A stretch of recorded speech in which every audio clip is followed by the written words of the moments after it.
Hi guys, it's Susie. Today I want to talk to you about essay writing. Last video, I encouraged you to do some timed writing exercises. I asked you to choose a topic and then set a timer for about 30 minutes and just write an essay. The reason I asked you to do this is to start training for the written portion of the MET test. So today I thought we should talk about how that looks. Essay writing in high school or college or university sometimes is the professor giving you, or teacher giving you a subject, and you doing research and writing a longer essay. When we talk about timed writing essays for tests like the MET, we're talking about an essay that's about 4 to 5 paragraphs long. Introduction, 2 or 3 body paragraphs with the main ideas, and a conclusion. And in the time you're given to write, that's about all you have to do.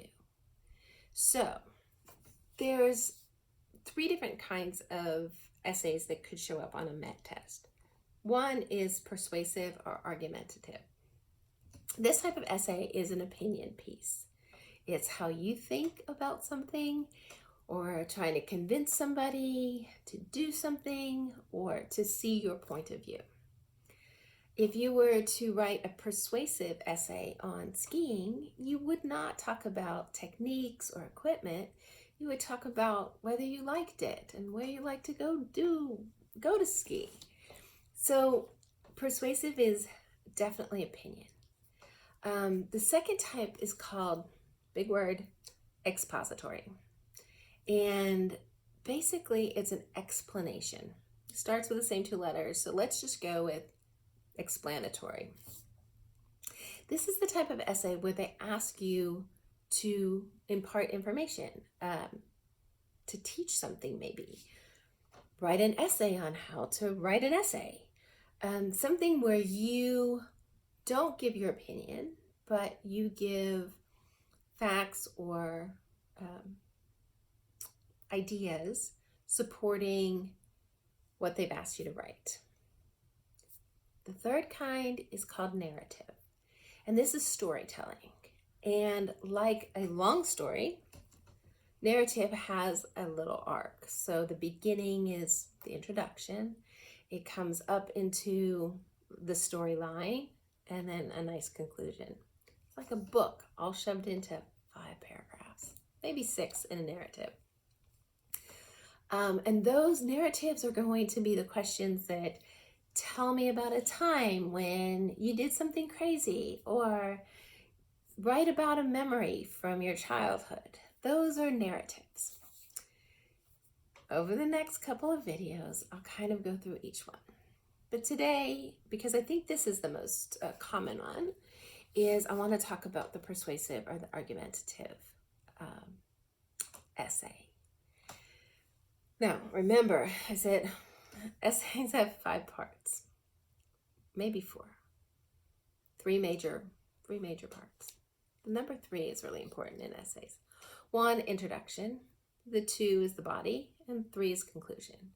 Now that body usually has 2 to 3 main ideas, and each of those main ideas may have 2 or 3 ideas as well. So to make a strong argument for something, you would want to support it, maybe not with facts, because like I said, they're not going to let you grab your phone and look something up, but you're going to support it with what you know or how you feel if it's opinion, especially persuasive. So I got a prompt here for you. Let's see. Here's a prompt I found. We all have favorite activities that we enjoy. Write an essay convincing people to try the activity that you enjoy most. See, I already messed that up. Okay. I don't have my big whiteboard, but we're going to work with this, and I'll keep bringing this up. So here's the prompt. Imagine this, the MET test. You've just opened it, and here's your essay. Well, we have a couple things that are very important. It says convincing people to try an activity, right? So in this, you would not describe an activity. This is perfectly for that skiing. If you want to convince somebody to try to ski, you don't want to talk about techniques or maybe equipment, but you want to convince them on why they should do it. So we're going to work through one that I like. So reading. So this is my topic, okay? My topic is going to be reading. That's the activity that I am going to convince people that they should do. So when I start thinking, before I even start to write, I'm going to write out here, we're going to have an intro, the introduction. Now, later, as we work through essays, we'll talk more about this part, the introduction, and ways to make it better. But the most important part in the introduction is to introduce your topic. So I need to say something about reading. But I don't want to say, I am here to tell you why you should read. Because that is just, it's not a good way to write essays. So for the intro, and these are my notes. I'm not writing yet. I'm going to talk about, I think it's fun. I think you learn. And why they should try. Okay, there's choices. All right, so I just kind of write up in my intro, this is what I'm going to say. So I'm not even to writing yet. Now, I've come up with 3 main ideas that I want to say.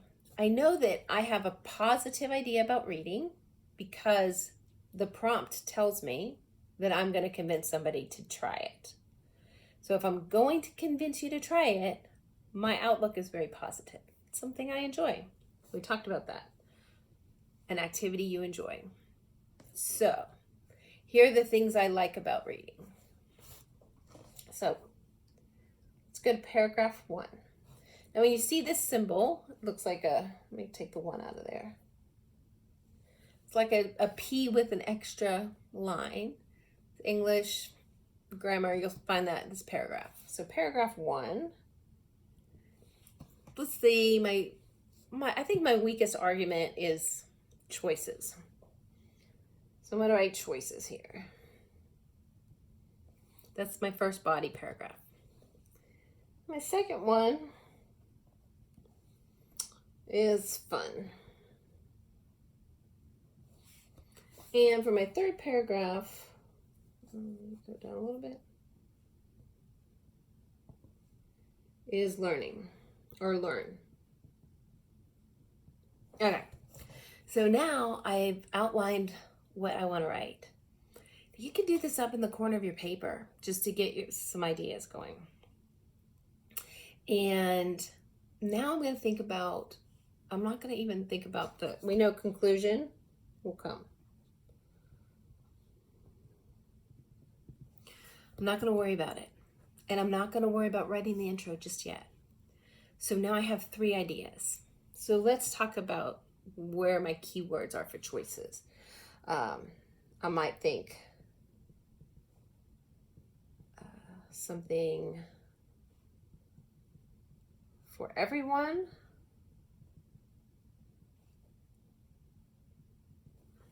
So under choices, I might want to write about how reading is, everybody can do it.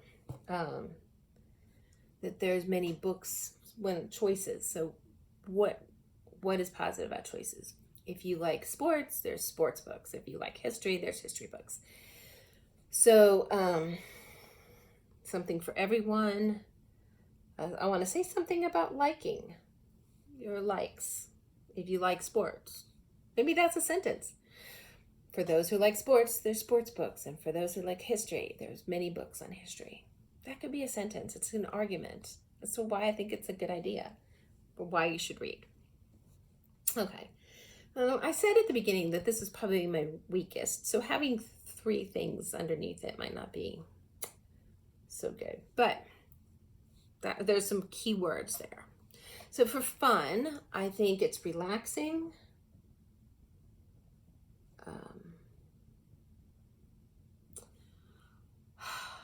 Okay, I didn't write this down, so it was off the top of my head. Let's see. You can read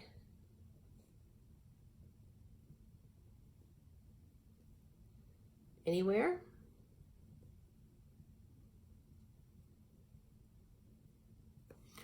So maybe I'll talk about, so maybe in here, I'll talk about technology.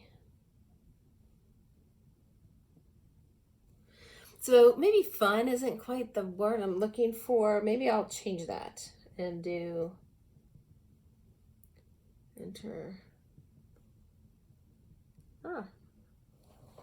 entertaining, more entertaining, because some people would say reading's not fun, but it's relaxing. You can read anywhere you go, whether you're traveling. And then technology lets us be able to read from our iPhones or smartphones. So I think I'll put that in there as an argument for entertainment. So now I'm going to cross out fun because I don't think fun's the word I really wanted. I think entertaining. And then learn. And so this is my strongest argument. Books, the reason you should read is to learn new things.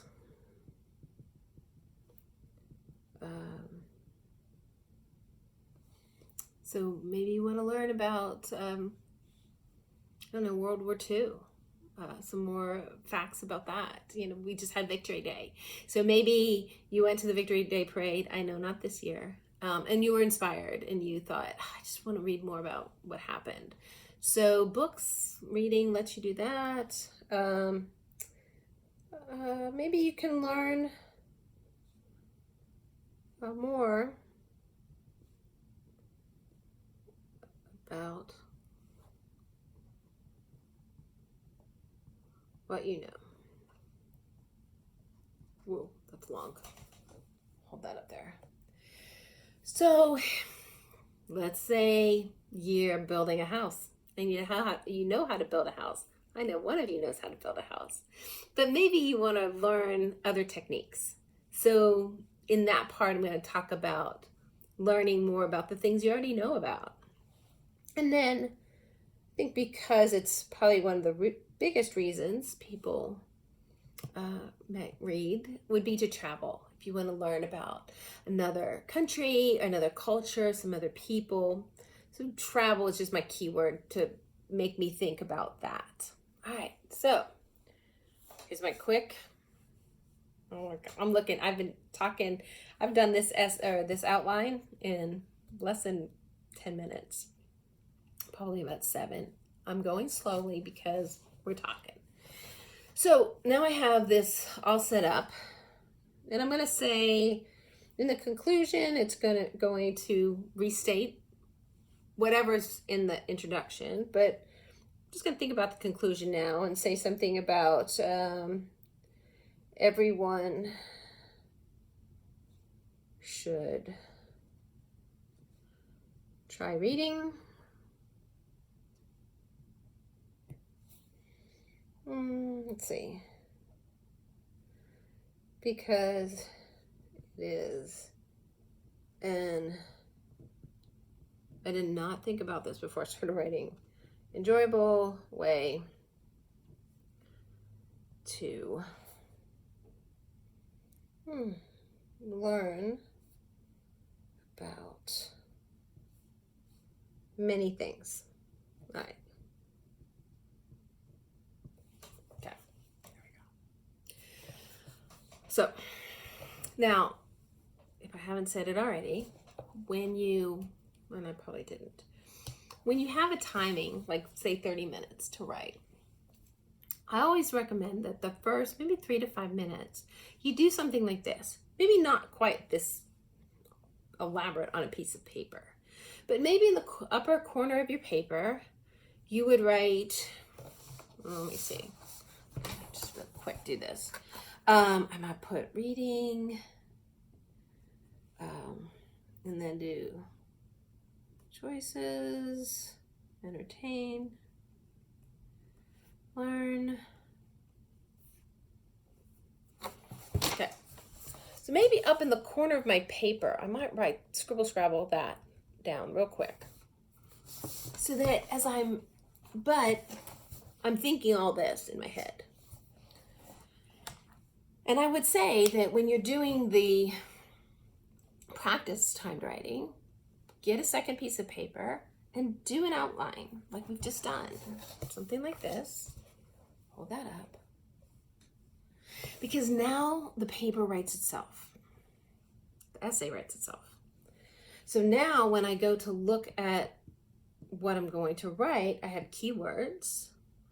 I have, this is the body paragraph. It's going to be about choices. So I'm going to stay on task. I'm going to stay on point here, meaning that I'm not going to put anything about fun in this. I'm just going to say, everyone should read. There are so many different books that no matter what your likes or dislikes are, no matter what you like, you will find a book for you. And the library has many different subjects for all types of people. There we go. There's my first paragraph. Told you it was weak. Entertaining. Now I'm going to say, something about the reading is great because no matter where you travel, no matter where you are, you can read. Whether it's on a bus or your lunch hour or on vacation, there's always an opportunity to read. It can be very relaxing. It's a quiet activity. It doesn't require a lot of strength. See, I'm just writing it in my head. And now with technology, you always have a book in your hand as long as you have a phone, something like that.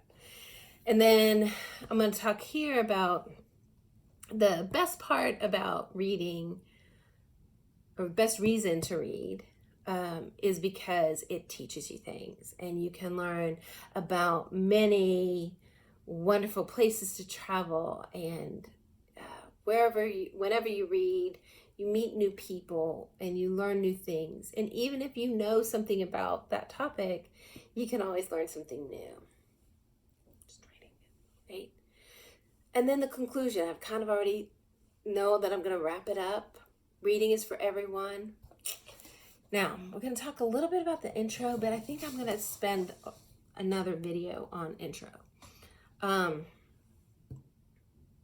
So we know the three things, and intros usually have like a little bit of a hook or something to appeal. So I'm going to think of real quick something like something to grab the attention of the reader. Is maybe something about in your hand you hold the keys to the world if you have a book on your phone. Wow, something crazy like that. Intro. So, real quick, we went through that. Now, when I was talking about doing this and making this little scribble scrabble, if you have 30 minutes, I keep trying to say this, if you have 30 minutes to do an essay, 3 to 5 minutes of it should be this planning in your head, maybe jotting some notes in the corner. About 20 minutes of it should be writing. And if you have organized your thoughts well, that writing will happen, just kind of how I did it. Wrapping it up and then spending the last 3 to 5 minutes reviewing, because a key in writing essays is to spend and save a little bit of time at the end to go back and look at your spelling, to look at your punctuation. If as you were writing it and you're wrapping up the conclusion, you think, oh my gosh, in my conclusion, I talk about something that's not in the essay, you need to go back in and make an adjustment. So it's very important to leave about the last 5 minutes of the essay time to making corrections, editing, making sure your spelling's correct, your punctuation. Did you write everything in the right tense. Just checking to make sure that everything is cohesive. So when you're writing, it's only get about 20 to 22 minutes to write. So I want you to practice. And if you practice, then that thought process that we just did, it took us about 10 minutes. As you do that on a separate paper, if it gives you an extra 10 minutes, and still give yourself about 20 minutes to write, and then practice editing and looking over your essay afterwards so that you can make sure that what you turn in is what you really wanted to say. Check your words. So that's kind of how to map out in your mind where you go. And if you practice this, and I recommend that you do, I can give you prompts, writing prompts. You can send me a message below saying, I need a writing prompt, or you can send me an email, you can WhatsApp me. Y'all know how to get in touch with me, so please do. I'll send you some prompts if you want to do some practicing. And maybe just for some of the prompts, not even write, but just practice making that outline, because the more quickly that you can get your thoughts together and think, okay, how do I do that? What do I want to say? And what are my keywords? The more quickly you can do that, then the easier the essay is to write, because you're organized and you're not trying to throw everything into every paragraph. And if it's about choices, it's not about fun or entertainment. This is how I have to do it. So, talked about this one was about the persuasive. This is my opinion. I think people should read. And hopefully if I've done that well, then the person reading it will think, oh, you're right. You convinced me. So practice sorting out the outline. I will be happy to give prompts. I have many in that kind of tone, because the MET test kind of gives you that. They kind of set you up first to know what you need to do, instead of just saying, here's your topic, like topic, animals, go. They're going to direct that a little bit, like this one was. So I would challenge you this week, along with time writing, to continue to time write, but also to start working through like a mind map, a little bit of an outline on your essay before you write it, using keywords to make sure that you stay each body paragraph on topic. And always, even if you're done with the 30 minutes, even if your time's up, still go back, set a next timer, 3 to 5 minutes, and practice editing, practice reviewing, check your punctuation, check your spelling. Make sure that what you're saying is what you want to say. Anyway, guys, I hope you have a wonderful day, and I hope this helps a little bit. You can contact me anytime. I'm happy. You don't always have to video chat. I will WhatsApp message with you, or text message or email with you if you have questions or you want prompts, please. And I know Victoria has you doing a lot of homework now, so that's great. This is just something you can do on the side, but it takes 30 minutes. So, hopefully we'll see each other soon. Till then, das Vidania. Bye, guys.